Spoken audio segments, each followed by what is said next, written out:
আঞ্চলিক passport office Lakshmipur. একটা passport office যে এতটা সুন্দর হতে পারে লক্ষ্মীপুর পাসপোর্ট অফিসে না গেলে দেখতে পেতাম না।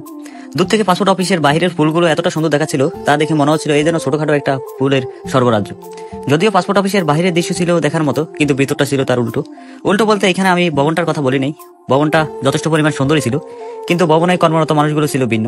আমি ভুলবশত গিয়েছিলাম সৎভাবে পাসপোর্ট করাতে, কিন্তু আমি তো জানতাম না এখানে দালালের হাতে ছোঁয়া ছাড়া পাসপোর্ট করানো যায় না, কোনো না কোনো ভাবে দালালের হাত লাগেই। এখানে প্রতি পদে পদে ওট পেতে বসে থাকে শকুনরা টাকা খাওয়ার জন্য। এখানকার কর্মরত মানুষগুলো কতটা যে পবিত্র তা হয়তো আমার থেকে ভালো আপনারাই জানেন। যারা গিয়েছিলেন আমার মতো দালাল ছাড়া পাসপোর্ট করাতে, অবশ্যই কমেন্টে জানাবেন সেদিনের অভিজ্ঞতা। ভিডিও শুরুতে বলেছিলাম পাসপোর্ট অফিসের বাইরের সৌন্দর্যের কথা, কিন্তু দুঃখজনক হলো সত্য, ভবনের ভিতরে সৌন্দর্য আপনাদেরকে দেখাতে পারলাম না। সেটা আমার জন্য দুঃখজনক বলবো নাকি আপনাদের জন্য বুঝতেছি না কি বলবো। এখানকার পুলিশগুলো এতটাই দায়িত্বশীল ছিল যে আমাকে পাসপোর্ট অফিসের বাইরে ভিডিও করতেছিলাম সেখানে এই বাধা দেয়। ভিতরের কথা তো বাদে দিলাম, এই দেখে আমার মনে হলো ভিতরে কোনো গুপ্তধন লুকানো রয়েছে, যার কারণে আমাকে ভিডিও করতে দেয় নাই, যা অন্য কেউ দেখলে হয়তো চুরি হয়ে যেতে পারে এই ভেবে।